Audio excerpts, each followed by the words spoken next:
Howdy folks, Dave here at Thunder Mesa Studio, where it is a very exciting day because today is the day that work actually begins on the transition from Thunder Mesa 1.9 to Thunder Mesa 2.0. Most of the work this week is going to be going on behind the backdrop over here in the backstage area, so let's head on back there and I'll show you what's going on. My goal this week is to finish removing the rest of this old staging yard.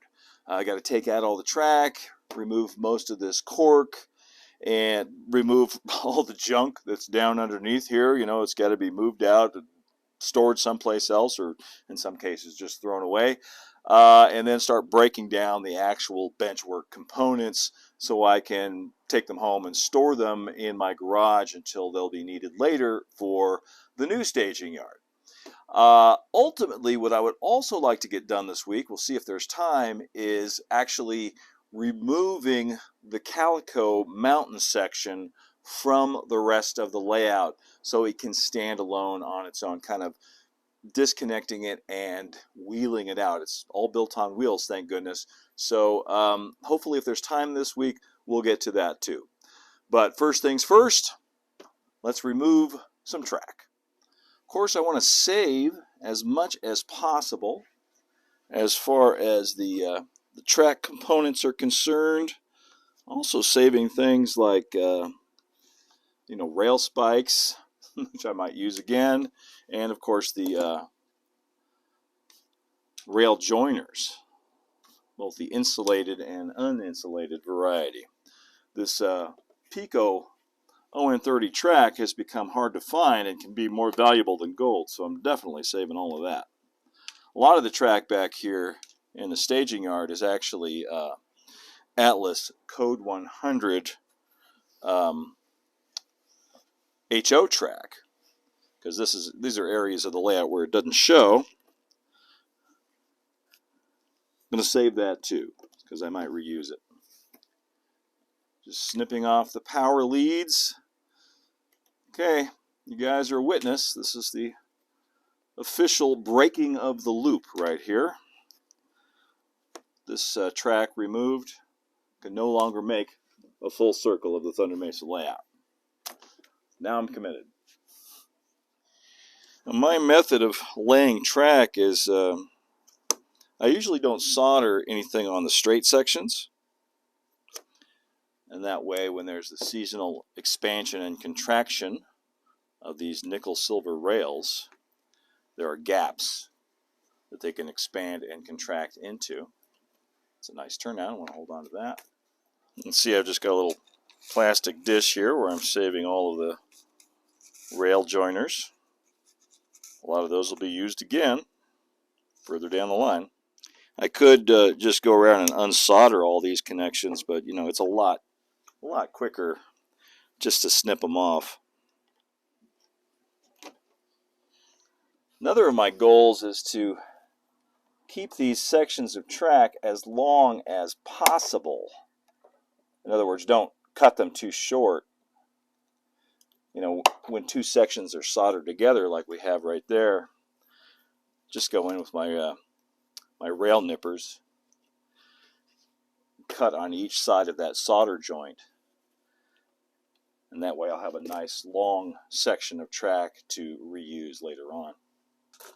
Now this piece of track goes straight through to the visible side of the layout, so I'll be removing it from that side. I'm going to have to go in and soften up all that ballast just by wetting it down, and then I can pull that off of there. Got some leads coming up here. Snip those off. How did I go to all that trouble? During this entire process, you're going to often hear me talking to myself. Now, talking to yourself is all part of the process. Any maker will tell you that, but any artist will tell you that. But also, it'll be me having conversations, present me having conversations with past me and asking, why the heck did I do it that way? Oh, should have done it this way. It's all part of the process. The switch is the last piece from the staging yard. And to make sure I'll be able to find all of this track when it comes time to use it again, I am very cleverly stashing it away in a box marked Pico ON30. Now I can start taking up this adhesive-backed cork, because I may want to reuse it in the next iteration of the staging yard.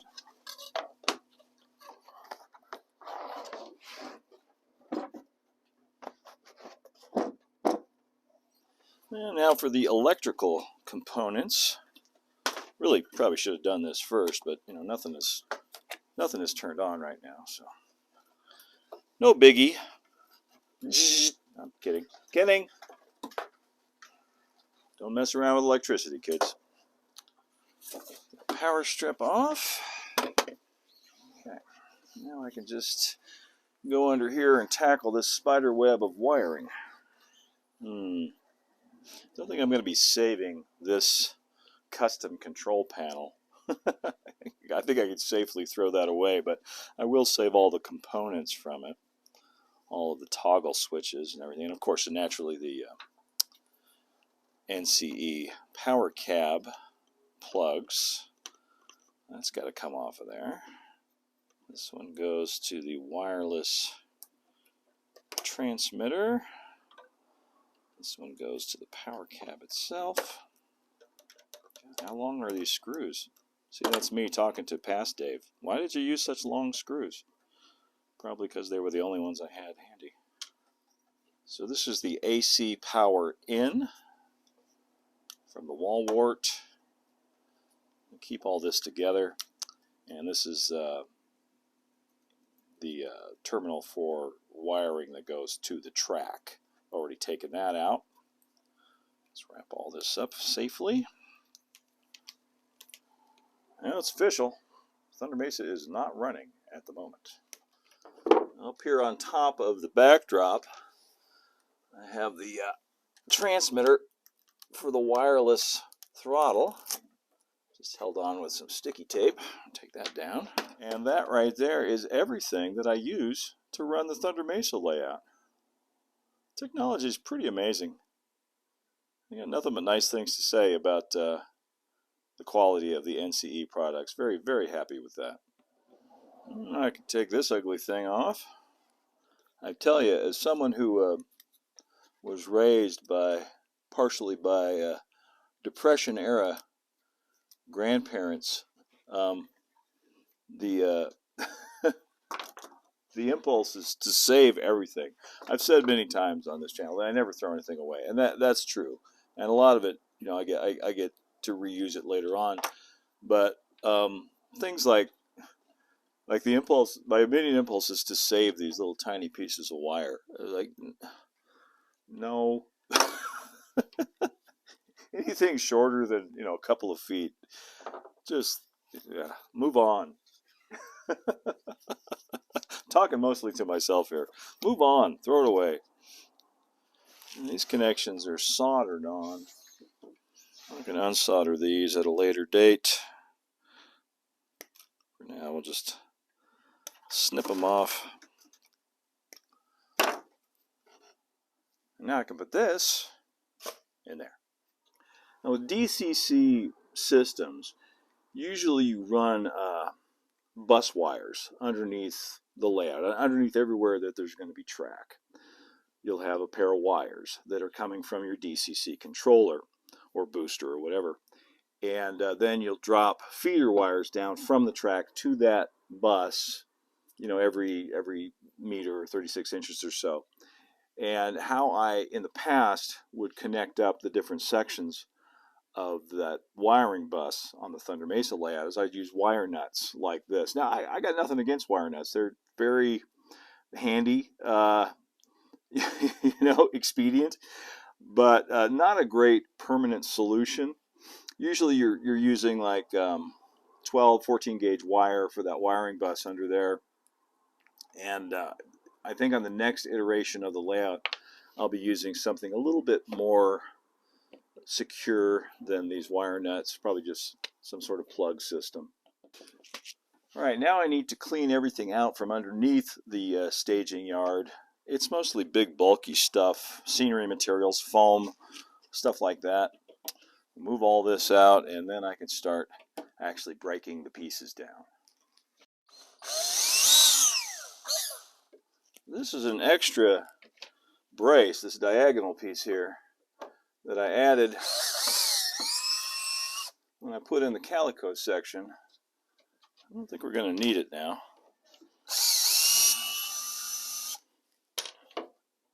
So the two sections of this staging yard are held together with these 1/4-inch bolts and some thumb screws on the other side. That's just to align them, hold them in place. So I need to take those out first.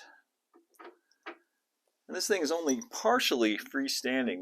These tabletops actually float on top of this cleat back here, which is attached to the backdrop.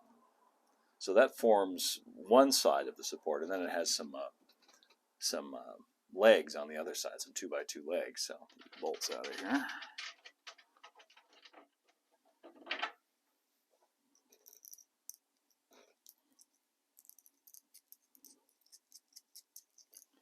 Probably reuse those at a future date. There you can see that's the power bus coming through the backdrop for the DCC. And up here, got this diagonal brace.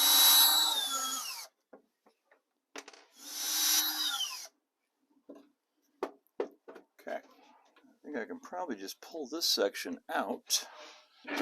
Whoa, there it goes. See what I mean? It was just sitting on top of that cleat. I don't know that I would do it that way again. I mean, it worked, but probably come up with something a little more sturdy.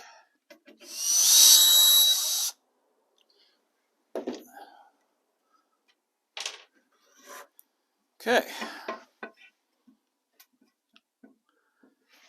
Move this piece out.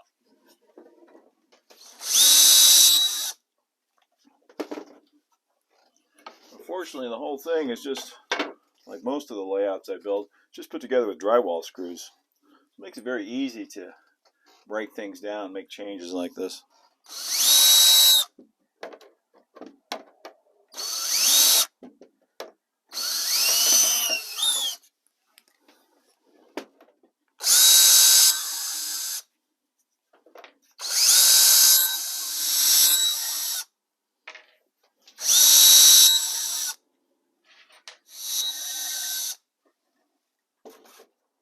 Be real careful because this is just balancing up here now. Just should be able to lift it right off of these legs. There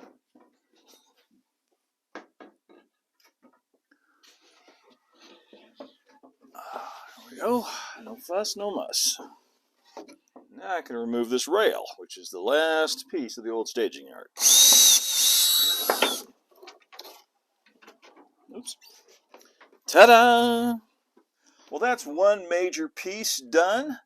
But before we move on to separating out the Calico section, which is what I want to do next, I want to take a minute and go back and more thoroughly describe the plan for this entire project going forward. Let's take another look at the new layout map. For reference, the white grid lines indicate 12-inch squares.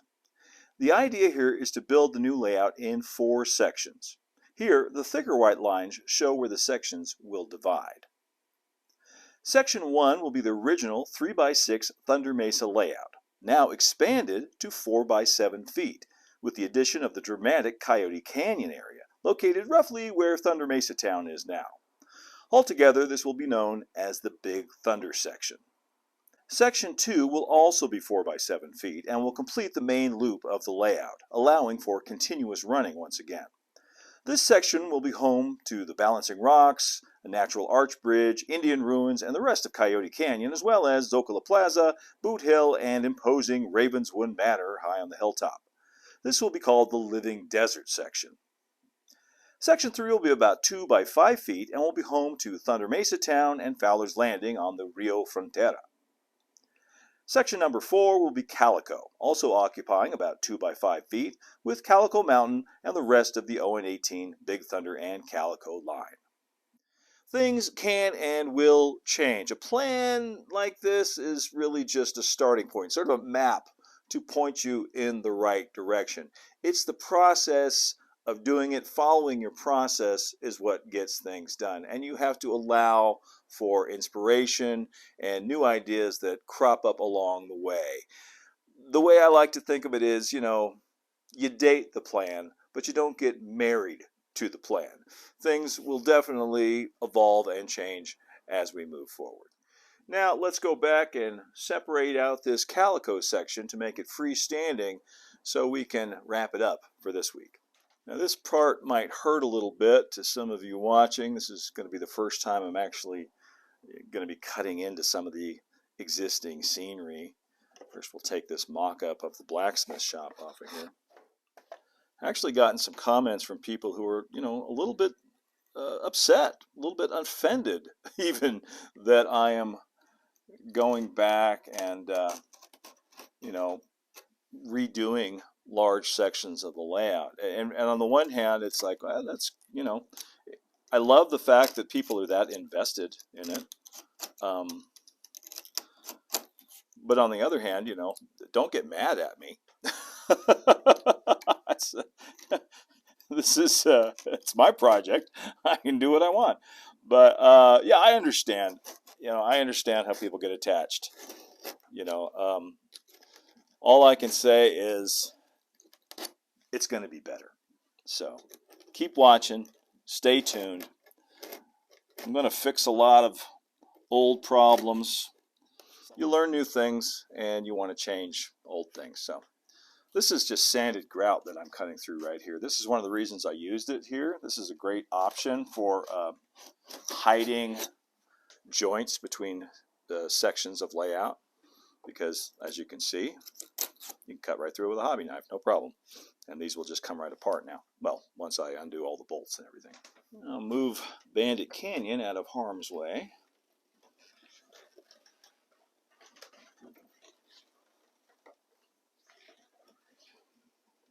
I don't think I need to remove these structures.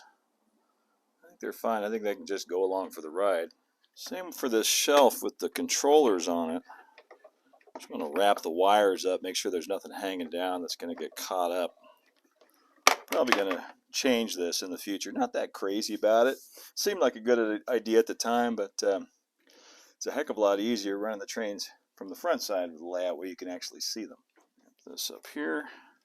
Once again, this is the DCC bus for the ON30 track that's running through here. Let's see, what did I use to join these sections together?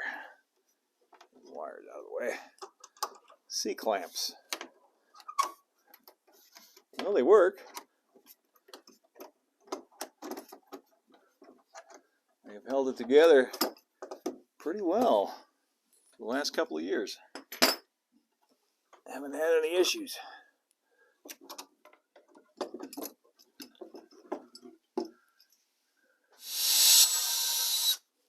I just used drywall screws up here to hold these sections of backdrop together.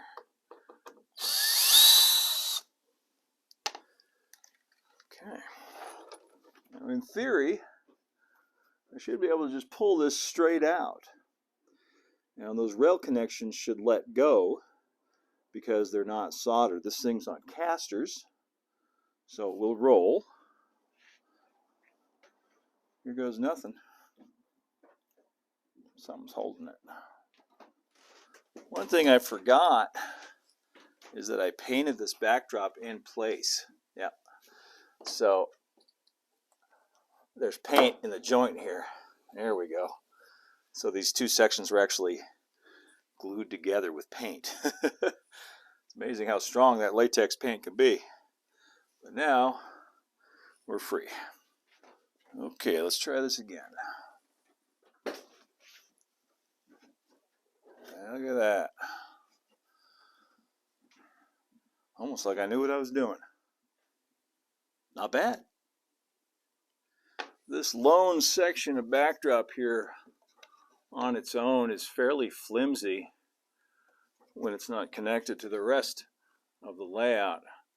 So I'm going to use a scrap of 1x4 and brace it up just like I did on the other side.